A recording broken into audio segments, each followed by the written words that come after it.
Hello everyone, UPSC SAT के एक और नोट्स मेकिंग ब्लॉग में आपका स्वागत है। इस ब्लॉग से आपको बहुत कुछ सीखने को मिलेगा।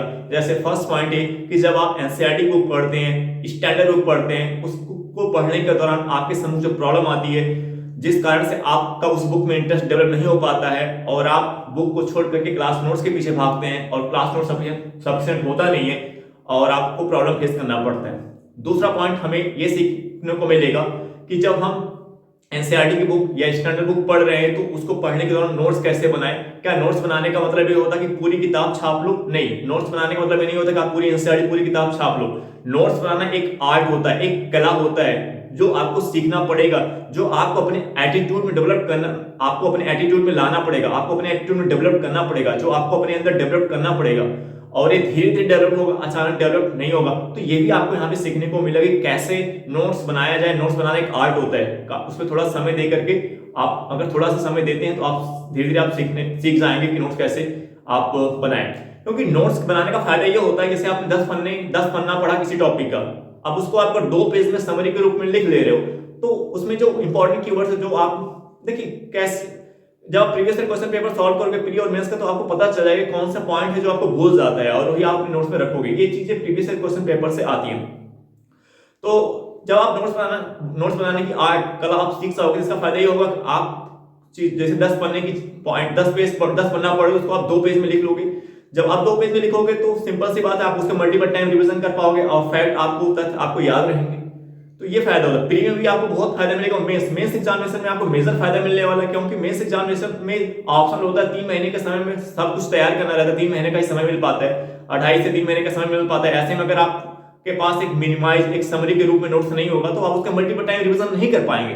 तो जो नोट्स बनाने की जो आर्ट होती है, जो कला होती है, इसका सबसे ज्यादा फायदा कहां पे मेंस एग्जामिनेशन में होगा। जब आपके पास एक समरी के रूप में मिनिमाइज नोट्स होगी तो आप उसका मल्टीपल टाइम रिवीजन कर पाएंगे। इसलिए नोट्स बनाने की जो आर्ट है उसे आपको अपने अंदर डेवलप करना पड़ेगा। तो इस ब्लॉग से आपको ये सीखने को मिलेगा कि नोट्स बनाने की जो हैबिट है, आर्ट है, अपने अंदर कैसे अपने अंदर डेवलप करें। ठीक है ना। तीसरा पॉइंट आपको इस ब्लॉग से क्या सीखने को मिलेगा, इस ब्लॉग से आपको ये सीखने को मिलेगा कि यूपीएससी के अप्रोच से आप एनसीईआरटी बुक या स्टैंडर्ड बुक कैसे पढ़ो, किस प्रकार से यूपीएससी प्री में क्वेश्चन पूछती है, किस प्रकार से मेंस में क्वेश्चन उसके पूछने का क्या एंगल्स होता है। तो वो चीज आपको यहाँ पे सीखने को मिलेगा। तो इसमें एक टॉपिक हमने लिया है सामाजिक सांस्कृतिक सुधार आंदोलन, जो आधुनिक भारत इतिहास का है। एनसीईआरटी और स्पेक्ट्रम की बुक से उठाया गया ये टॉपिक। तो इसमें हमने, क्योंकि जो ये सामाजिक सांस्कृतिक सुधार आंदोलन है, एक जटिल टॉपिक होता है, एक डिफिकल्ट चैप्टर होता है। इसमें थोड़ा सा इंटरेस्ट बच्चों को डेवलप नहीं हो पाता, क्योंकि जो है कारण ये है कि जो ये थोड़ा सा टेक्निकल हो जाता है। इसमें कुछ कीवर्ड्स होते हैं जो बच्चों को नहीं पता होता और उस कारण से बच्चों का इसमें इंटरेस्ट डेवलप नहीं हो पाता। तो क्या जब हम सामाजिक सांस्कृतिक सुधार आंदोलन पढ़ रहे हैं तो हमें किन किन बिंदुओं को ध्यान में रखना चाहिए ताकि हम उस टॉपिक पे अच्छी पकड़ बना सकें, क्योंकि ये यूपीएससी की दृष्टि से बहुत इंपॉर्टेंट टॉपिक होता है। यहाँ से प्री से और मेन में हर साल क्वेश्चन यहाँ से प्री और मेन्स में रहते हैं ये जो टॉपिक है। तो इस संबंध में सबसे पहले हम बात करते हैं राजा राम मोहन राय के बारे में। तो राजा राम मोहन राय जब आप पढ़ रहे हैं, जब आप राजा राम मोहन राय को पढ़ रहे हैं, तो इस टॉपिक पे या जब आप सामाजिक सांस्कृतिक सुधार आंदोलन पढ़ रहे हैं, तो आप उस टॉपिक की अपनी पकड़ कब बना पाएंगे, अच्छी पकड़ उसकी कब बन पाएगी। आपको उस पर अच्छी पकड़ तब बन पाएगी जब आप कुछ बिंदुओं को ध्यान में रखेंगे। जैसे फर्स्ट पॉइंट जब आप पढ़ रहे हैं तो जैसे एक कीवर्ड्स आता है पुनर्जागरण। तो पुनर्जागरण क्या है ये आपको पता होना चाहिए। पुनर्जागरण क्या है ये आपको पता होना चाहिए। कीवर्ड से अगर आपको पुनर्जागरण नहीं पता होगा तो आप उस पूरे टॉपिक का आप ये नहीं जान पाओगे उस टॉपिक में क्या कहना चाह रहा है, उस टॉपिक का उद्देश्य क्या है, उसका मोटिव क्या है। तो ये कीवर्ड्स पुनर्जागरण आपको पता होना चाहिए। तो ऐसे कीवर्ड्स होते हैं जिस कारण जो हमें पता नहीं होते, जिस कारण से हमारा उसमें इंटरेस्ट डेवलप नहीं हो पाता है। पुनर्जागरण क्या होता है, ये आप क्लास 9 की वर्ल्ड हिस्ट्री की जो एनसीईआरटी है वहां पे आपको एक चैप्टर है पुनर्जागरण, वहां पे आपको पढ़ने को मिल सकता है। तो पुनर्जागरण की बात करें तो अगर हम सिंपल सी देखिए ये ब्लॉग है, तो ये ब्लॉग में जो आपको बताया जा रहा है कि क्या है। अब जैसे मैं इसमें आपको बताने का प्रयास कर रहा हूँ कि जो आप पढ़ रहे हैं बुक, तो आपके समझ प्रॉब्लम्स क्या आती है उसको कैसे दूर करें। तो प्रॉब्लम कैसे है, जैसे कीवर्ड पुनर्जागरण ये आपको पता नहीं था, आप इसको कैसे आप कैसे उस पर इंटरेस्ट डेवलप कर पाएंगे, कैसे आप उस पकड़ बना पाएंगे। तो ये कीवर्ड आपको पता होना चाहिए। पुनर्जागरण के संबंध में हम एक पॉइंट बताएं तो पुनर्जागरण में क्या होता है, मानववाद पर बल दिया जाता है। मानववाद मतलब जिसमें मानव को केंद्र रखा जाता है, जिसमें मानव किसी भी निर्णय को लेने में स्वतंत्र होता है, जिसमें मानव अपने तर्क और ज्ञान के आधार पर निर्णय ले सकता है। जब मानव स्वतंत्र होता है किसी भी निर्णय को लेने में अपने तार्किक क्षमता के आधार पर, तो वो विकास की प्रक्रिया में आगे बढ़ सकता है। और अगर वो व्यक्ति विकास की प्रक्रिया में आगे बढ़ेगा तो समाज को भी विकास की तरफ आगे लेकर के जाएगा। तो जो पुनर्जागरण है ये विकास का मार्ग प्रशस्त करता है। वहीं जो धर्मवाद है, पुनर्जागरण जो है धर्मवाद के स्थान पर मानववाद को बल देता है। मानववाद क्या होता है हमने आपको बताया। धर्मवाद क्या होता है? धर्मवाद एक ऐसी विचारधारा होती है जहां पे धर्म को केंद्र में रखा जाता है। सही या गलत का निर्णय कौन करता है? धर्म करता है। वहां धर्मवाद में व्यक्ति स्वतंत्र रूप से निर्णय नहीं ले पाता है, और जब व्यक्ति स्वतंत्र रूप से निर्णय नहीं ले पाएगा, जो धर्म क्या कह रहा है उसको व्यक्ति को मानना पड़ेगा, तो वो व्यक्ति विकास की प्रक्रिया में आगे नहीं बढ़ पाएगा। विकास की प्रक्रिया में व्यक्ति आगे नहीं बढ़ पाएगा। जब व्यक्ति विकास की प्रक्रिया में आगे नहीं बढ़ पाएगा तो अपने समाज को भी विकास की प्रक्रिया में आगे नहीं ले जा पाएगा। यानी जो धर्मवाद होता है वो विकास विरोधी होता है, विकास में अवरोध उत्पन्न करता है। यही कारण है कि पुनर्जागरण जो है धर्मवाद के स्थान पर मानववाद को बल देता है, क्योंकि मानववाद विकास की प्रक्रिया में आगे बढ़ता है, समाज को विकास की तरफ लेकर के जाता है। तो ऐसे और पुनर्जागरण का मतलब ये होता है कि नए नए खोजों पर बल देना, ज्ञान प्राप्त के लिए नए नए तरीकों की खोज करना, खोज पे बल देना, वैज्ञानिकवाद को बढ़ावा देना, आधुनिकता को बढ़ावा देना, आधुनिक शिक्षा को बढ़ावा देना, जिससे व्यक्ति अपने व्यक्तित्व का विकास कर सके और समाज के लिए कुछ कर सके, आगे बढ़ सके। तो एक प्रकार से पुनर्जागरण एक आधुनिक विचारधारा के अंतर्गत आता है, एक आधुनिक विचारधारा होता है। दर्शन क्या होता है? अभी कीवर्ड्स आपको नहीं पता है, दर्शन अगर आपको पता है, क्योंकि जब इसमें पढ़ेंगे तो आपको पता है कि जैसे एक कलकत्ता में अंग्रेजी स्कूल की स्थापना राजा राम मोहन राय ने 1817 ईस्वी में की। राजा राम मोहन राय ने कलकत्ता में अंग्रेजी स्कूल की स्थापना 1817 ईस्वी में की, जहां पर रूसो, दांते और वॉल्टेयर के दर्शन की शिक्षा दी जाती थी। रूसो, दांते, वॉल्टेयर कौन है? रूसो, दांते, वॉल्टेयर जो हैं ये जो हैं फ्रांस के दार्शनिक है, फ्रांस के विचारक हैं। तो राजा राम मोहन राय ने कलकत्ता में अंग्रेजी स्कूल की स्थापना 1817 ईस्वी में की। राजा राम मोहन राय ने कलकत्ता में अंग्रेजी स्कूल की स्थापना 1817 ईस्वी में की। इसके पीछे का उद्देश्य क्या था? इसके पीछे का उद्देश्य था कि आधुनिक शिक्षा को बढ़ावा देना, आधुनिक शिक्षा को बढ़ावा देना, जहां पर रूसो, दांते और वॉल्टेयर की शिक्षा दी जाती थी। अब जैसे अब पता चला, आप यहाँ पढ़ रहे हो कि रूसो, दांते, वॉल्टेयर की शिक्षा इस स्कूल में दी जाती, इनके दर्शन की शिक्षा दी जाती। अब इसमें एक शब्द आ रहा दर्शन, दर्शन आपको पता है नहीं, तो यहां से आप सीखो दर्शन क्या है। दर्शन देखिए, दर्शन में क्या होता है? दर्शन एक ऐसी विचारधारा होती है इसमें सत्य और ज्ञान की खोज पर बल दिया जाता है। दर्शन क्या होता है? दर्शन एक ऐसी विचारधारा होती है जिसमें सत्य और ज्ञान की खोज पर बल दिया जाता है, जिसमें तार्किक क्षमता पर आधारित होता है, जो तर्क शक्ति पर आधारित होता है, जिसमें मानव कल्याण निहित होता है, जिसमें व्यक्ति को आगे बढ़ने का मार्ग सुझाया जाता है, जिसमें व्यक्ति को यह दिखाया जाता है कि व्यक्ति कैसे अपने दुखों से मुक्त हो सकता है, व्यक्ति कैसे विकास की प्रक्रिया में आगे बढ़ सकता है, व्यक्ति को एक मार्ग प्रशस्त कराता है, ज्ञान का मार्ग प्रशस्त कराता है व्यक्ति को। जैसे फॉर एग्जाम्पल जैन दर्शन हो गए, बौद्ध दर्शन हो गए। बौद्ध दर्शन में क्या कहा जाता है? जैसे बौद्ध दर्शन में बताया जाता है कि कैसे व्यक्ति अपने दुखों से मुक्त हो सकता है। बौद्ध धर्म में क्या बताया जाता है? बौद्ध दर्शन में क्या सिखाने का प्रयास किया जाता है कि कैसे व्यक्ति दुखों से मुक्त हो सकता है। तो उसमें बताया गया कि अगर व्यक्ति इच्छाओं से मुक्त हो जाए, अगर व्यक्ति अपनी इच्छाओं से मुक्त हो जाए तो दुखों से मुक्त हो जाएगा।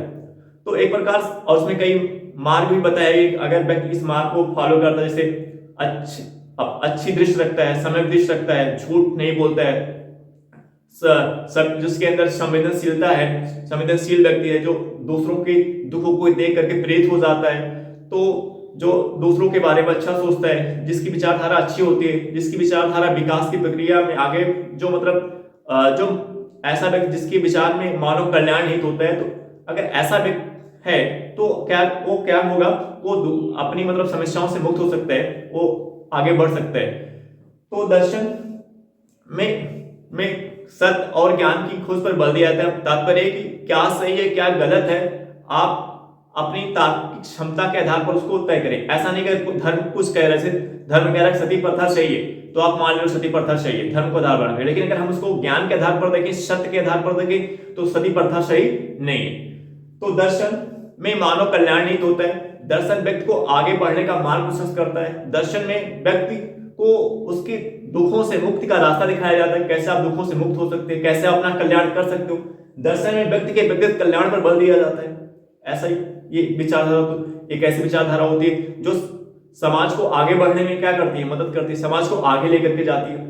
अब जैसे यहाँ पे राजा राम, देखो अब राजा राम मोहन राय ने यहाँ पे जो कलकत्ता में अंग्रेजी स्कूल की स्थापना 1817 ईस्वी में की, राजा राम मोहन राय यहाँ पे किसकी शिक्षा दे रहे हैं? रूसो, दांते, वॉल्टेयर के दर्शन की शिक्षा दे रहे हैं, क्योंकि इसकी शिक्षा में मानव का कल्याण नहीं थे, व्यक्ति का कल्याण नहीं थे। जबकि भारत में समस्या क्या थी? जैसे सती प्रथा, जाति प्रथा, बाल विवाह जैसी समस्या विद्यमान थी, जो किस पे आधारित थी? धर्मवाद पर आधारित थी। और उसके ऊपर राजा राम मोहन राय ने प्रहार किया, किसके माध्यम से? आधुनिक शिक्षा का समर्थन करके। लेकिन उन्होंने, राजा राम मोहन राय ने भारतीय विद्या का भी समर्थन किया। भारतीय विद्या, वेदांत कॉलेज में भारतीय विद्या और पाश्चात्य शिक्षा दोनों दी जा रही थी, लेकिन भारतीय विद्या में उस विद्या का समर्थन किया जिसमें व्यक्ति को आगे ले जाने की क्षमता होती है, जिसमें व्यक्ति का कल्याण नहीं होता, जिसमें अगर व्यक्ति कल्याण नहीं होगा समाज के कल्याण, तो समाज का कल्याण होगा तो समाज आगे बढ़ सकेगा। तो राजा राम मोहन राय एक ऐसी विचारधारा पे काम कर रहे हैं जिसमें व्यक्ति का कल्याण नहीं है, जो व्यक्ति को आगे बढ़ा सके, जो व्यक्ति को आगे लेके चल सके, जो व्यक्ति के विकास का मार्ग प्रशस्त कर सके। क्योंकि जब व्यक्ति के विकास का मार्ग प्रशस्त होगा तो समाज का भी विकास होगा, क्योंकि व्यक्ति, समाज का जो विकास होता है वो व्यक्ति के विकास के ऊपर निर्भर होता है। अगर व्यक्ति गलत दिशा में जा रहा है तो समाज भी क्या होगा? गलत दिशा में जाएगा। तो अगर जैसे धर्मवाद में कुछ ऐसी व्यवस्थाएं थी, जैसे धर्मवाद में सती प्रथा, धर्म को आधार बना करके किसका समर्थन किया जा रहा है? सती प्रथा का समर्थन किया जा रहा है, बाल विवाह का समर्थन किया जा रहा है, विधवा विवाह से संबंधित समस्याओं के संबंध में समस्याएं विद्यमान है, छुआछूत को बढ़ावा दिया जा रहा है, जाति प्रथा को बढ़ावा दिया जा रहा है। तो इस पे राजा राम मोहन राय क्या कर रहे हैं? इससे प्रहार कर रहे हैं, इसकी निंदा कर रहे हैं राजा राम मोहन राय, और ये बता रहे हैं कि कैसे आप इन समस्याओं से मुक्त हो सकते हैं, और उसकी निंदा कर रहे हैं, उसको गलत ठहरा रहे हैं। और समाज को, व्यक्ति के कल्याण को बढ़ावा देने के लिए राजा राम मोहन राय किसकी शिक्षा की बात कर रहे हैं? आधुनिक शिक्षा की बात कर रहे हैं, जो जिसमें क्या नहीं थे? व्यक्ति का कल्याण नहीं थे। तो दर्शन में जो दर्शन होता है, दर्शन क्या होता है? दर्शन एक ऐसी विचारधारा होती है जो सत्य और ज्ञान पर आधारित होती है, जो व्यक्ति के कल्याण पर आधारित होती है, जो तर्क संगत पर आधारित होती है, यानी गलत क्या सही है, उस गलत है क्या सही है, उसका निर्णय अपने विवेक के आधार पर करो, अपने विवेक के आधार पर करो। ये नहीं कि अगर धर्म ये कह रहा था आप उसको मान ले रहे हो। अब जैसे सती प्रथा में महिलाओं को जिंदा जला दिया जा रहा है, तो ऐसे बताइए जिस समाज में ऐसी परंपराएं विद्यमान है, सती प्रथा, उस समाज में महिलाओं का विकास कैसे हो सकता है? तो ये परंपरा महिला विकास विरोधी हुआ ना। तो राजा राम मोहन राय क्या कर रहे हैं? वो एक ऐसी विचारधारा में समाज में लाने का प्रयास कर रहे हैं जो महिलाओं के विकास से संबंधित, जो महिलाओं को आगे ले जा सके, तो इस पे बल दे रहे हैं। तो इसी प्रकार एकेश्वरवाद क्या होता है? एकेश्वरवाद के अंतर्गत राजा राम मोहन राय क्या कहते हैं? एकेश्वरवाद के अंतर्गत राजा राम मोहन राय एक ईश्वर को बल देते हैं राजा राम मोहन राय के अनुसार। और जैसे एक कीवर्ड एकेश्वरवाद है, अगर आपको इस कीवर्ड के बारे में नहीं पता है तो आप नहीं समझ पाएंगे टॉपिक को। तो ऐसे कीवर्ड्स आपके सम्मुख आते हैं, क्योंकि ये सभी प्रॉब्लम ने फेस किए, तभी मैं बता रहा हूं। जब मैं पढ़ता था तो ऐसे कीवर्ड्स आ जाते थे तो पढ़ने में अच्छा ही लगता था, इंटरेस्टिंग डेवलप होता था, इसी में अटके रहते थे, ये क्या है। तो हमने, मेरा 6 से 7 सालों का इस यूपीएससी प्रिपरेशन का अनुभव है, और उसमें हमने ये छोटी छोटी प्रॉब्लम हमने देखी है और फेस किया, बहुत दिक्कत होती थी। तो जब आप पढ़े तो एकेश्वरवाद क्या है, तो एकेश्वरवाद क्या है ये आपको पता होना चाहिए। ये जो कीवर्ड्स आपके समूह के सब आपको बेसिक एनसीईआरटी बुक में मिल जाता है, इसीलिए आपको कहा जाता है एनसीईआरटी आपको पढ़ना चाहिए। तो ये जो एकेश्वरवाद है, ये क्या है? एकेश्वरवाद राजा राम मोहन राय के अनुसार ईश्वर एक है, जो सर्वशक्तिमान है, सर्वव्यापी है, जो सृष्टि के पालन करता है, जो निराकार है। निराकार मतलब जो आदि है, अनंत है, असीमित है, यानी जिनको किसी एक रूप में आप मूर्त के रूप में नहीं पूछ सकते, जिनको आप मूर्त के रूप में नहीं बांध सकते, क्योंकि अगर आप इनको मूर्त के रूप में बांधोगे तो इनका आकार सीमित हो जाएगा। जबकि क्या है? निराकार है। एक शब्द आता है इसमें एक कीवर्ड इसमें आता है निराकार। अब पता चला आपको निराकार, आप पढ़ रहे हैं, आपको निराकार के बारे में पता ही नहीं क्या है। तो निराकार का मतलब क्या होता है? राजा राम मोहन राय किसका पालन फॉलो करते हैं? निराकार को। निराकार का तात्पर्य मतलब ईश्वर असीमित है, आदि अनंत है, वो एक ही है, जिनका ना तो कभी जन्म होता है, जिनका ना तो कभी मृत्यु होता है। यानी निराकार में ईश्वर ना तो जन्म लेते हैं, ना तो उनकी मृत्यु होती है, वो आदि है, असीमित है, अनंत है। आप उनको एक सीमा में, एक लिमिट में नहीं बांध सकते, आप उनको मूर्त के रूप में नहीं देख सकते हो। जब आप उनको मूर्त, यही कारण है कि राजा राम मोहन राय ने मूर्त पूजा की निंदा की, मूर्त पूजा का विरोध किया। जैसे हिंदू धर्म में क्या है जैसे हम श्री कृष्ण भगवान को मानते हैं कि उनका पृथ्वी पर जन्म हुआ, श्री राम भगवान का पृथ्वी पर जन्म हुआ, और हम उनकी मूर्ति के रूप में पूजा करते हैं और भिन्न देवताओं की मूर्ति के रूप में पूजा करते हैं। राजा राम मोहन राय इसको स्वीकार नहीं करते। वो भगवान को मानते हैं लेकिन वो भगवान को मूर्ति के रूप में नहीं देखते हैं। वो भगवान को मूर्ति के रूप में मूर्ति पूजा की निंदा करते हैं। वो कहते हैं ईश्वर है लेकिन वो एक है, ईश्वर है लेकिन वो एक है, असीमित है, निराकार है, आदि है, अनंत है। आप उनको मूर्ति के रूप में नहीं मान सकते, आप उनकी मूर्ति के रूप में पूजा नहीं कर सकते। यही कारण राजा राम मोहन राय ने मूर्ति पूजा को अनावश्यक बताया, क्योंकि वो असीमित है। क्योंकि अगर आप उनको मूर्ति के रूप में मानोगे तो सीमित हो जाएंगे, और सीमित का मतलब साकार। एक शब्द होता है साकार, अब एक शब्द होता है साकार। ये भी आपको पता है साकार क्या होता है। साकार में क्या होता है, साकार में ईश्वर जन्म, साकार जो साकार को फॉलो करते हैं, इस शब्द को फॉलो करते हैं, उनके अनुसार ईश्वर जन्म लेते हैं, ईश्वर का जन्म होता है, उनकी मृत्यु होती है, और उनको उनकी मूर्ति के रूप में पूजा की जा सकती है। जैसे भगवान कृष्ण की, भगवान श्री राम की, और भी जो अनंत देवताओं की मूर्ति के रूप में पूजा की जाती है। साकार में जो है इस देवताओं की मूर्ति के रूप में पूजा की जा सकती है, लेकिन निराकार में जो जिसे कौन फॉलो कर रहा है, जिसको कौन फॉलो कर रहा है, राजा राम मोहन राय, यहाँ पे आप ईश्वर को जो है मूर्ति के रूप में पूजा नहीं कर सकते, क्योंकि वो असीमित है, आदि अनंत है, वो निराकार है, उनकी कोई सीमा नहीं है, असीमित है, आदि है, अनंत है, एक है। तो ऐसे कीवर्ड्स जब आप पढ़ते हैं आपको पता नहीं रहता, इस कारण से आपको टॉपिक में आपका इंटरेस्ट डेवलप नहीं हो पाता। तो इस ब्लॉग के माध्यम से हमें आपको यही बताने का प्रयास करना है कि कैसे आप अपना इंटरेस्ट बुक में डेवलप कर पाए, कौन कौन से प्रॉब्लम्स आते हैं, कैसे आप उसको दूर कर सकते हैं। अगर आप प्रयास करेंगे, आप चाहेंगे तो दूर होगा। 80% विद्यार्थियों के समूह की ही प्रॉब्लम होती है, जिस कारण से वो एनसीईआरटी और स्टैंडर्ड की बुक से वो छोड़ करके भागते हैं, क्लास नोट्स के पीछे, प्रिंटेड नोट्स के पीछे, और दैट इज नॉट जो सफिशिएंट नहीं होता है। एक सवाल क्या होता है, हमने आपको बताया वेद एवं उपनिषद। अब एक कीवर्ड ये आ रहा है, अब पता चला वेद एवं उपनिषद का आपको बेसिक समझ नहीं है, तो ऐसे में इस टॉपिक में आ गया तो कैसे आप पढ़ोगे, फिर आपका यहाँ पे इस इंटरेस्ट डेवलप नहीं होगा, ये आपको प्रॉब्लम क्रिएट करेगा। तो सबसे पहले आपको क्या करना है, इस प्रकार के कीवर्ड्स अगर आ रहे हैं तो उसके बारे में आप जानने का प्रयास करो, खुद से पढ़ो, तो गूगल कर लो कि क्या होता है। थोड़ा केवल आपकी थोड़ी बहुत ज्यादा डिटेल में जाने की जरूरत नहीं, बट बस इस शब्द का मतलब क्या ये पता हो जाए। वैसे ही सब वेद एवं उपनिषद के बारे में जो आप एनसीईआरटी की बुक पढ़ोगे, एंशिएंट हिस्ट्री, प्राचीन भारत, तो वहां पे आपको एक कीवर्ड सीखने को मिलेगा, वेद एवं उपनिषद क्या होता है। उसके बाद अब देखिए, जैसे आप उसके बाद एक पॉइंट ये हमने आपको बताना था कि नोट्स कैसे बनाए। क्या नोट्स बनाने का मतलब है पूरी की पूरी किताब, पूरी की पूरी एनसीईआरटी अपने नोट्स में छाप ले? नहीं, बिल्कुल नहीं। नोट्स बनाने का मतलब ये नहीं होता। इसलिए नोट्स तो जब आप अभी तैयारी शुरू करने जा रहे हैं, तो तुरंत नोट्स बनाना नहीं शुरू कर देना चाहिए। थोड़ा सा आपको समय देना चाहिए, एक दो से तीन बार बुक की रीडिंग करनी चाहिए, और 2 से 3 बार प्रीवियस ईयर क्वेश्चन पेपर को सॉल्व करना चाहिए। तब वहां से आपको एक आइडिया लगता है, तब वहां से आपके अंदर एक आर्ट, एक कला डेवलप होती है कि कैसे नोट्स बनाएं, और नोट्स को आपको अपने नोट्स में कैसे रखें, अपने नोट्स में क्या रखें, क्या चीजें आवश्यक होती है जिसको अपने नोट्स में मेंशन करें। कैसे आप 10 पन्ने को पढ़ करके आप 1 पेज में, 2 पेज में कैसे लिख पाओगे? 10 पन्ना पढ़ करके आप उसको 1 पन्ने में या 2 पेज में कैसे लिख पाओगे? ये कैसे डेवलप होगा? आपको 2 से 3 बार बुक रीडिंग करनी पड़ेगी, फिर एनसीईआरटी, फिर आपको previous year question paper solve करना पड़ेगा 2 से 3 बार। ये इस प्रक्रिया से आपको धीरे धीरे गुजरना पड़ेगा, तब ये एटीट्यूड, ये हैबिट आपके अंदर डेवलप होगी। अब देखिए, जो मेरा अनुभव रहा इस तैयारी को लेकर के, आई फाउंड दैट कि जब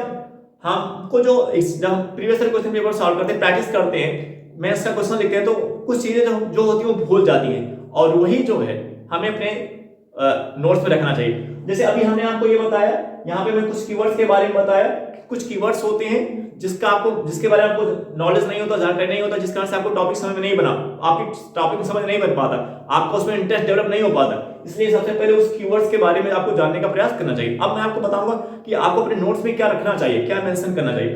तो नोट्स में जो फैक्चुअल चीजें होती हैं, आई फाउंड दैट, मेरा 7 सालों का आईएएस तैयारी करने का अनुभव है, तो आई फाउंड दैट कि प्री के स्तर पर, मेंस के स्तर पर जो चीजें भूलती है, वो क्या भूलती है? वो भूलती है जैसे फैक्चुअल चीज, जो फैक्चुअल, लेकिन जो कॉन्सेप्चुअल, जो स्टोरी होती है, जो कुछ कहा जा रहा है, वो स्टोरी और जो कॉन्सेप्ट होता है वो भूलता नहीं है, भूलता है जो तथ्यात्मक चीजें होती है, जो फैक्चुअल चीज, और वही तथ्यात्मक जो पॉइंट आपसे भूल जाता है, वही आपको अपने नोट से मेंशन करना चाहिए। जैसे अब इसमें जैसे एक कीवर्ड्स आ गया, जैसे आत्मीय सभा या मित्रों का समाज। तो राजा राम मोहन राय आत्मीय सभा या मित्रों आत्मीय सभा को मित्रों का समाज भी कहा जाता है। इसकी स्थापना किसने की? राजा राम मोहन राय ने की। कब की? 1814 में की। कहां पे भी? कलकत्ता में। अब ये देखिए, ये फैक्ट है, ये तथ्यात्मक पॉइंट है, ये तथ्यात्मक पॉइंट है। ये आपसे बोल सकता है कि आत्मीय सभा की स्थापना किसने की? राजा राम मोहन राय ने की। कब की?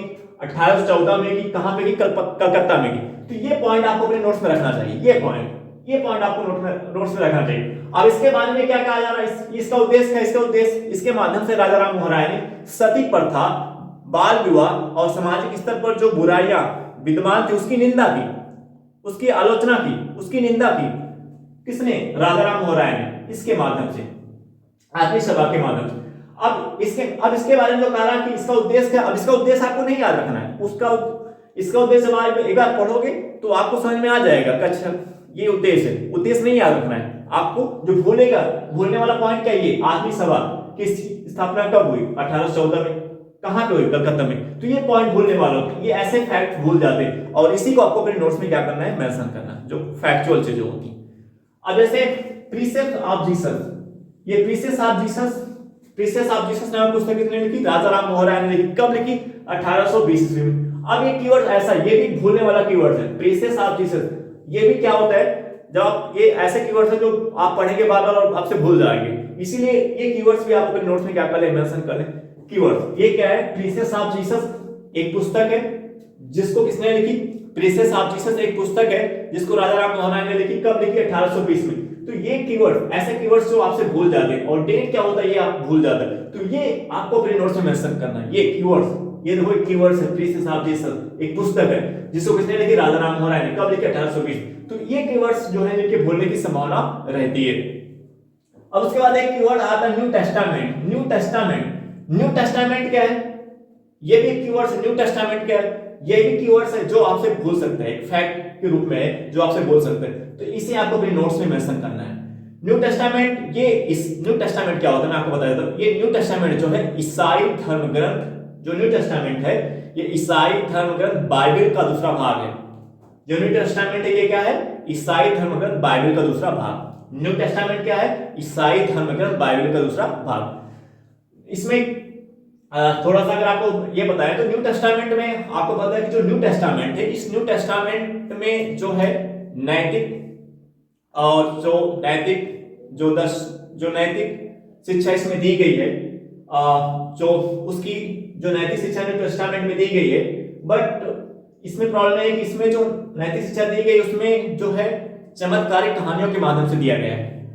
और उसकी में जो नैतिक शिक्षा दी गई है, नैतिक शिक्षा, उसमें उसको चमत्कारिक कहानियों के माध्यम से दिखाया गया है।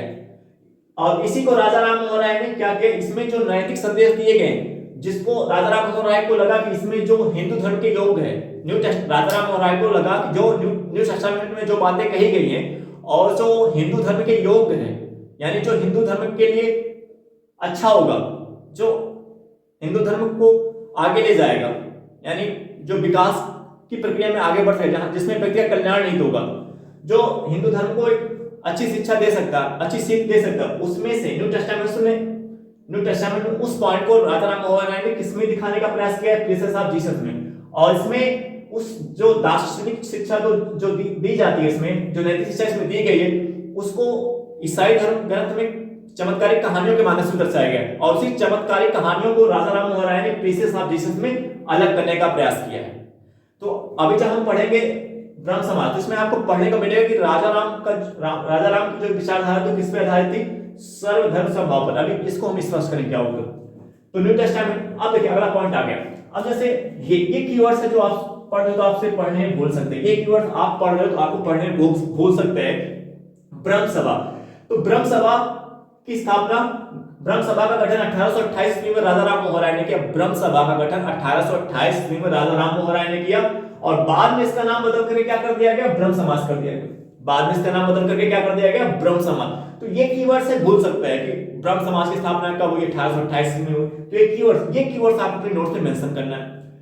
अब इसमें देखा जाए तो एक कीवर्ड्स आ रहा है। देखिए ब्रह्म समाज का जो एक उद्देश्य है वो क्या? एकेश्वरवाद। एकेश्वरवाद क्या होता है हमने आपको स्पष्ट कर दिया।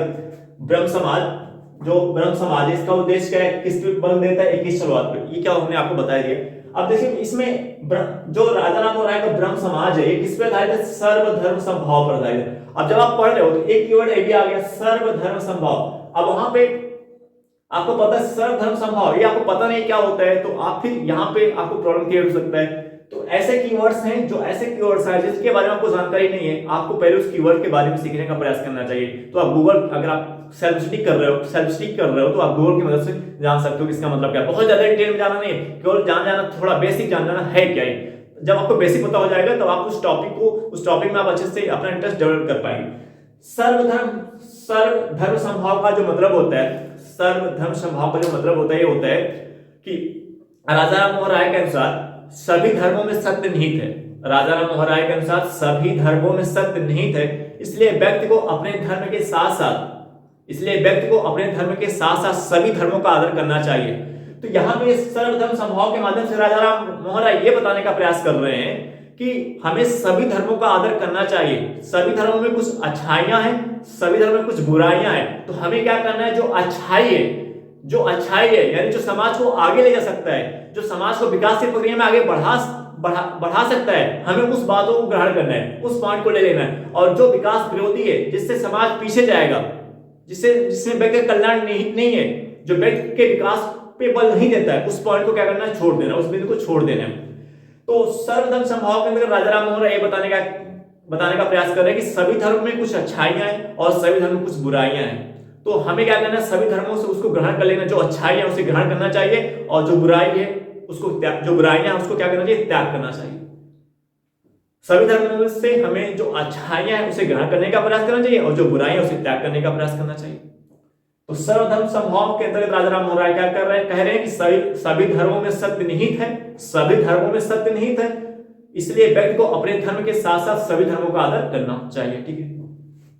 अब इसमें एक कीवर्ड आ रहा है पश्चात। अब पश्चात पता चला कि ये पश्चात की, अगर आप एनसीईआरटी की बुक पढ़ेंगे अच्छे से 6th वाले में, तो वहां पे पश्चात शब्द आपको क्लियर होगा। तो मैं जब फर्स्ट टाइम अपनी प्रिपरेशन शुरू किया था, अपनी तैयारी शुरू किया था, तो मैं पश्चात के बारे में अपनी बुक मॉडर्न हिस्ट्री पढ़ना शुरू किया। शुरू की बात मैं कर रहा हूँ। अब पढ़ रहे हैं, जैसे ही पश्चात शब्द आया मुझे पता ही नहीं, अब मैं इसको डिक्शनरी में खोज रहा हूँ तो डिक्शनरी बहुत ज्यादा विस्तृत तो दिया नहीं है, वहां भी नहीं समझ में आ रहा है। अब इस कीवर्ड्स की वजह से मैं फिर उस बुक को पढ़ना छोड़ दिया। कई बार मेरे समूह ऐसी प्रॉब्लम आई है जब मैं बुक पढ़ रहा था, ये प्रॉब्लम 2-3 साल तक ऐसे ही चली। शुरू में तैयारी में 2-3 साल तक यही प्रॉब्लम थी, लेकिन मैं पढ़ते मेहनत करते प्रॉब्लम धीरे धीरे दूर हो गई। तो कीवर्ड्स पश्चात पता चला, पता ही नहीं क्या है पश्चात, तो बुक पढ़ करके जैसे आया नहीं समझ में आ रहा, फिर बुक पढ़ना छोड़ दिए। कीवर्ड्स में फंस जाते थे, कीवर्ड्स में जाके अटक जाते थे, इस कारण से बुक पढ़ ही नहीं पाते थे, उसमें इंटरेस्ट डेवलप हो पाता था। लेकिन धीरे धीरे पढ़ते गए, मेहनत करते गए, प्रीवियस क्वेश्चन को सॉल्व करते गए, तो धीरे धीरे वो सीखने को मिल गया। तो पश्चात क्या होता है? पश्चात एक ऐसी विचारधारा, पश्चात जो होता है ये पश्चिमी देशों से संबंधित होता है। पश्चात मतलब पश्चिमी देश, और पश्चात जो विचारधारा किस पर आधारित है? आधुनिक शिक्षा पर आधारित है, जो आधुनिक शिक्षा पर क्या करता है? बल दे रहा है। पश्चात पश्चिमी देशों से, जैसे यूरोप के हो गए, स्पेन, फ्रांस, जर्मनी। अब जैसे यहाँ पे जो रूसो, दांते, वॉल्टेयर की शिक्षा कहां पे दी जा रही है? कलकत्ता में के अंग्रेजी स्कूल में दी जा रही है, जिसकी स्थापना राजा राम मोहन राय ने कब की? 1827 में की। तो रूसो, दांते, वॉल्टेयर कहां के? फ्रांस के दार्शनिक हैं। तो पश्चात, और आपको पता है कि राजा राम मोहन राय आधुनिक पश्चात शिक्षा के समर्थक थे, आधुनिक पश्चात शिक्षा के समर्थक थे। इसी कारण राजा राम मोहन राय कलकत्ता में अंग्रेजी स्कूल की स्थापना की 1887 में, और वहां पे रूसो, दांते और वॉल्टेयर के दर्शन की शिक्षा दी जाती थी। तो पश्चात का मतलब पश्चिमी देशों से, जैसे फ्रांस, यूरोप के देशों में फ्रांस, स्पेन, जर्मनी, इटली। तो पश्चात मतलब पश्चिमी देशों से संबंधित, जैसे अमेरिका। तो वहां जिनकी विचारधारा आधुनिक विचारधारा है, जो पश्चात शिक्षा पे आधारित है, पश्चिमी, तो उसका पश्चात का मतलब क्या? पश्चिमी देशों से संबंधित, जैसे फ्रांस, यूरोप, जर्मनी। जैसे यूरोप के अंतर्गत जो आते हैं, फ्रांस हो गए, जर्मनी हो गई, स्पेन हो गए, इटली हो गए, तो ये सब पश्चात के अंतर्गत, पश्चिमी देश के अंतर्गत आते हैं। अब जैसे ये पॉइंट हमने आपको पहले बता दिया, और उसके बाद देखिए ये कीवर्ड्स है, ये आपको बोल सकते हैं वेदांत कॉलेज की स्थापना। वेदांत कॉलेज की स्थापना, तो वेदांत कॉलेज की स्थापना किसने की?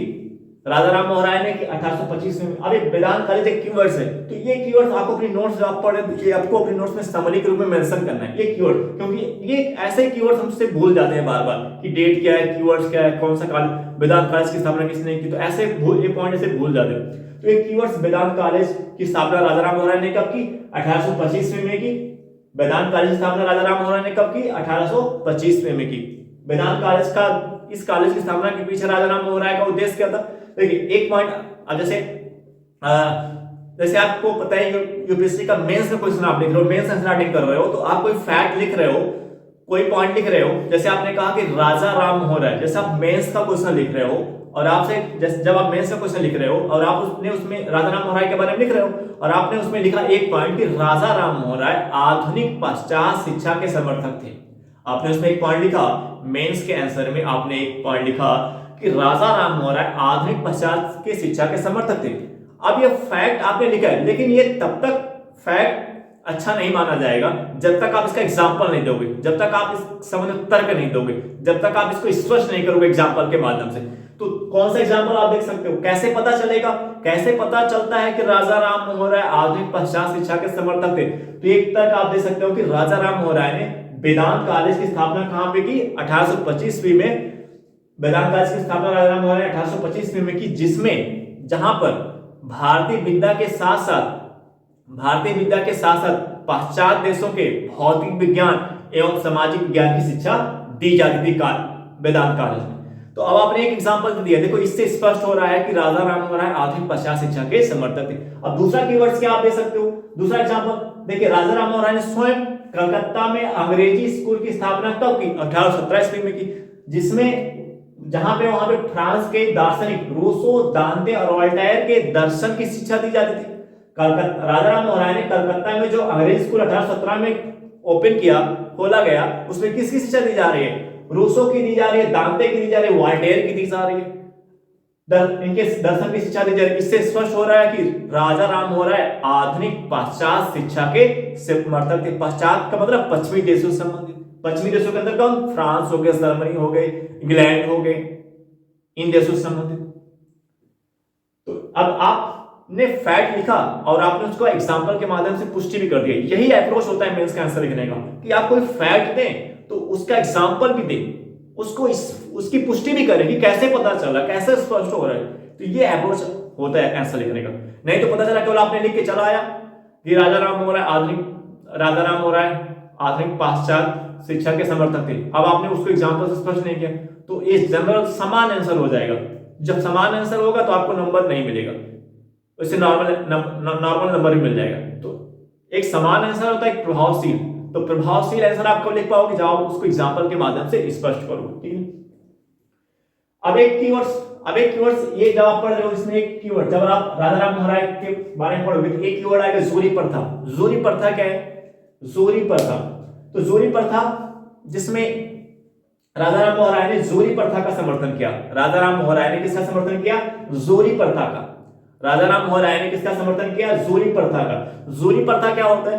जोरी प्रथा में जो है जो निर्णय लिया जाता है वो आम लोगों के द्वारा, आम नागरिकों के द्वारा निर्णय लिया जाता है। जोरी प्रथा में आम लोगों के द्वारा किसी मुद्दे पर निर्णय लिया जाता है जो निष्पक्ष पर आधारित होता है, जो भेदभाव पर आधारित नहीं होता, जोरी प्रथा में निष्पक्ष न्याय होता है। तो राजा राम मोहन राय ने किसका समर्थन किया? जोरी प्रथा। अब आप पढ़ रहे हो, आपको पता है जोरी प्रथा है। अब उसमें जोरी प्रथा स्पष्ट नहीं है, केवल उसमें लिख दिया है, हिस्ट्री में लिख दिया है कि राजा राम मोहन राय ने जोरी प्रथा का समर्थन किया। अब आपको पता जोरी प्रथा पता ही नहीं क्या होता है, तो अब आप फिर वहां पे अटक गए। तो अब पहले आपको काम क्या करना है कि पहले आप, अगर आप सर्च कर रहे हो तो मोबाइल उठाओ और गूगल करो कि जोरी प्रथा क्या है। आपको एक लाइन पता चल जाएगा, अच्छा जोरी प्रथा ये। और जैसे आपको थोड़ा सा बहुत ज्यादा डीप में नहीं जाना का, आप जोरी प्रथा पीएचडी करने लगो। जोरी प्रथा पीएचडी करने की जरूरत नहीं है, केवल आपको इतना जान लो, समान रूप में जान लो जोरी प्रथा है क्या, ताकि आपको ये लगे, आपके माइंड में अच्छा ये होता है, नहीं तो आपको आधा अधूरा लगेगा। तो ऐसे कीवर्ड्स होते हैं जो हमारे सामने पढ़ते समय प्रॉब्लम क्रिएट कर सकते हैं। अब इसमें कीवर्ड आ रहा भारतीकरण। भारतीकरण क्या होता है? भारतीकरण का मतलब हुआ कि राजा राम मोहन राय ने उच्च सेवाओं में भारतीयों अधिक से अधिक भारतीयों का राजा राम मोहन राय, देखिए भारतीयकरण का मतलब हुआ कि इसका तात्पर्य है कि जो भारत में जो उच्च पद थे, जो उच्च सभा थे, उसमें अधिकांश लोग अंग्रेज लोग थे, इंग्लैंड के लोग थे। तो राजा राम मोहन राय ने समर्थन किया कि उसमें अधिकांश पदों पे किसकी भर्ती की जाए, भारतीयों की भर्ती की जाए। राजा राम मोहन राय ने इसके माध्यम से क्या समर्थन किया कि जो उच्च पद है, उस पदों पर अधिक से अधिक किसकी भर्ती की जाए, भारतीयों की भर्ती की जाए। भारतीयकरण का मतलब क्या हुआ कि उच्च पदों पर, भारत में जो ब्रिटिश सरकार के अंतर्गत जो उच्च पद है, उस उच्च पद पर अधिक से अधिक किसकी भर्ती की जाए, भारतीयों की भर्ती की जाए। अब आप पढ़ो भारतीयकरण, अब आपको पता नहीं भारतीयकरण क्या होता है। भारतीयकरण का मतलब ये हुआ कि जो डिपार्टमेंट है, जो सरकारी सेवाओं के जो उच्च पद है, उस उच्च पदों पर अधिक से अधिक किसकी भर्ती की जाए, भारतीयों की भर्ती की जाए। क्योंकि उस उच्च पदों पर अंग्रेजों के समय में, इंग्लैंड के समय में उच्च पदों पर भारत में अधिकांश कौन से नागरिक थे, अंग्रेज के लोग विद्यमान थे। तो राजा राम मोहन राय ने क्या कहा कि उच्च पदों पर अधिक से अधिक किसकी भर्ती की जाए, भारतीयों की भर्ती की जाए। तो राजा राम मोहन राय किसके समर्थन थे, भारतीयकरण के। अब इसमें देखिए राजा राम मोहन राय कई सारी भाषाओं के, राजा राम मोहन राय को कई लैंग्वेज के बारे में पता था। जैसे भाषा, इनकी भाषा में देखिए संस्कृत हो गया, फारसी, अरबी, अंग्रेजी, फ्रेंच, लैटिन। अब इस पॉइंट में भी प्रश्न पूछ सकते हैं कि राजा राम मोहन राय को किन भाषाओं के बारे में जानकारी थी। अब ये लैंग्वेज आपसे भूल जाता है, भाषा भूल जाती है, इसलिए ये आपको अपनी नोट से मेंशन करना है। संस्कृत, फारसी, अरबी, अंग्रेजी, फ्रेंच, लैटिन, ग्रीक, इतनी भाषाओं के बारे में राजा राम मोहन राय को जानकारी। अब ये कीवर्ड से ये भूल जाते हैं, ये सब भूलने वाले पॉइंट होते हैं और एक भूलने वाले पॉइंट होते हैं, इसको आप पढ़ते आते भूल जाते हैं। इसीलिए जो भूलने वाले पॉइंट होते हैं वही नोट्स में बनाने का मतलब ये पॉइंट, आप फैक्ट को जो फैक्चुअल चीज जो भूल जाते हैं वही आपको अपनी नोट से मेंशन करना है। तो लैंग्वेज में राजा राम मोहन राय क्या पता है, संस्कृत, फारसी, अरबी, अंग्रेजी, फ्रेंच, लैटिन, तो ये आपको अपनी नोट्स में मेंशन करना है। उसके बाद इसमें देखिए ये कीवर्ड स्पेन, अमेरिका, लेप्रोसी क्या है। देखिए राजा राम मोहन राय का जो राजनीतिक दृष्टिकोण था, राजा राम मोहन राय का जो राजनीतिक दृष्टिकोण था वो अंतरराष्ट्रीय था। राजा राम मोहन राय का जैसे एक पॉइंट आप राजा राम मोहन राय के बारे में लिख रहे हो और आपने एक पॉइंट लिखा, मेंस का आंसर आप लिख रहे हो राजा राम मोहन राय के बारे में, आपने एक पॉइंट लिखा कि राजा राम मोहन राय का राजनीतिक दृष्टिकोण अंतरराष्ट्रीय, या सीधे ये प्रश्न के रूप में आ गया, ये सीधे प्रश्न के रूप में भी आ सकता है। क्योंकि यूपीएससी सीधा क्वेश्चन नहीं पूछती कि राजा राम मोहन राय के बारे में सीधे लिखो, नहीं, वो जो पूरा टॉपिक रहता है उसमें से एक कीवर्ड्स एक सेंटेंस उठा करके क्वेश्चन बना देती है यूपीएससी में। तो एक यूपीएससी ने क्वेश्चन बना दिया कि राजा राम मोहन राय का जो राजनीतिक दृष्टिकोण है वो अंतरराष्ट्रीय है। अब आपको स्पष्ट करना पड़ेगा, ये तथ्य फैक्ट के माध्यम से, लॉजिक के माध्यम से, एग्जांपल के माध्यम से आपको स्पष्ट करना पड़ेगा कि कैसे पता चलता है कि राजा राम मोहन राय का जो राजनीतिक दृष्टिकोण है वो अंतरराष्ट्रीय है। कैसे पता चलता है, एक एग्जांपल, एक फैक्ट है, एक लॉजिक है जो आप दे सकते हो। राजा राम मोहन राय ने उस समय जो स्पेन, अमेरिका और नेपाल, इसमें जो स्पेन और जो नेपाल है ये यूरोप के देश है। स्पेन और नेपाल कहां के देश थे, यूरोप के। तो उस समय राजा राम मोहन राय स्पेन, अमेरिका और नेपाल में जो स्वतंत्रता आंदोलन चल रहा था, यानी स्वतंत्रता के संबंध में जो आंदोलन उस समय स्पेन, अमेरिका और नेपाल में चल रहा था, उसका समर्थन किसने किया, राजा राम मोहन राय ने किया। कैसे पता चलता है कि राजा राम मोहन राय का दृष्टिकोण, राजनीतिक दृष्टिकोण अंतरराष्ट्रीय, कैसे पता चलता है, ऐसे पता चलता है कि राजा राम, इसका एग्जांपल दे सकते हो, जैसे आपने फैक्ट लिखा कि राजा राम मोहन राय का राजनीतिक दृष्टिकोण अंतरराष्ट्रीय, तो एग्जांपल क्या दोगे, क्योंकि राजा राम राय ने उस समय जो नेपाल, अमेरिका और स्पेन में स्वतंत्रता आंदोलन चल रहा, स्वतंत्रता के लिए जो आंदोलन चल रहे थे, राजा राम मोहन राय ने उसका समर्थन किया। और एक दूसरा एग्जांपल क्या दे सकते हो, दूसरा एग्जांपल यहाँ पे आयरलैंड के जमींदार, दूसरा एग्जांपल यहाँ पे लिखा है आयरलैंड के जमींदार। उस समय जब राजा राम मोहन राय इंग्लैंड में थे तो आयरलैंड के जमींदारों के द्वारा वहां के किसानों का शोषण किया जा रहा था। जब राजा राम मोहन राय इंग्लैंड में थे तो उस समय आयरलैंड के जमींदारों द्वारा वहां के किसानों का शोषण किया जा रहा था। तो राजा राम मोहन राय ने इसकी निंदा की और राजा राम मोहन राय ने कहा कि इस संबंध में जो जमींदारों के द्वारा किसानों का शोषण किया जा रहा है, इस संबंध में जो सुधार विधेयक इंग्लैंड की संसद में लाया जा रहा है, अगर वो पारित नहीं होगा, अगर वो पारित नहीं होगा, यानी वो अगर किसानों के पक्ष में नहीं जाएगा, अगर वो किसानों के पक्ष में पारित नहीं हुआ तो इंग्लैंड छोड़ करके चले जाएंगे, तो इंग्लैंड छोड़ करके चले जाएंगे। ये किसने कहा? राजा राम मोहन राय ने कहा। अब ये जब आपने एक पॉइंट लिखा, आपने एक पॉइंट लिखा कि राजा राम मोहन राय की राजनीतिक दृष्टिकोण अंतरराष्ट्रीय, तो केवल इतना लिखने से काम नहीं चलेगा। ये तो बहुत लोग लिखेंगे, लेकिन ये जन समान आंसर हुआ, लेकिन प्रभावशील कब होगा? जब आप उसको दो एग्जांपल के माध्यम से स्पष्ट कर दोगे। कैसे पता चलता है? कैसे पता चलता है कि राजा राम मोहन राय का दृष्टिकोण अंतरराष्ट्रीय दृष्टिकोण है? तो दो एग्जांपल क्या दे सकते हो? फर्स्ट एग्जांपल आप क्या दे सकते हो कि राजा राम मोहन राय ने उस समय जो नेपल्स, अमेरिका और स्पेन में जो स्वतंत्रता के लिए आंदोलन चल रहा था, उसका राजा राम मोहन राय ने क्या किया? समर्थन किया। दूसरा पॉइंट क्या बोल सकते हो कि जब राजा राम मोहन राय इंग्लैंड में थे तो उस समय आयरलैंड के जमींदारों के द्वारा जो वहां के किसानों का शोषण किया जा रहा था, तो उसके सुधार से संबंधित जो विधेयक इंग्लैंड की संसद में लाया गया था, उस संबंध में राजा राम मोहन राय ने कहा कि अगर ये विधेयक किसानों के पक्ष में पारित नहीं होगा तो वो इंग्लैंड छोड़ करके चले जाएंगे। तो दो बेसिक एग्जांपल आप देकर के स्पष्ट कर सकते हो। तो ये अप्रोच होता है मेंस का आंसर लिखने का। इस अप्रोच से आपको आंसर लिखना है।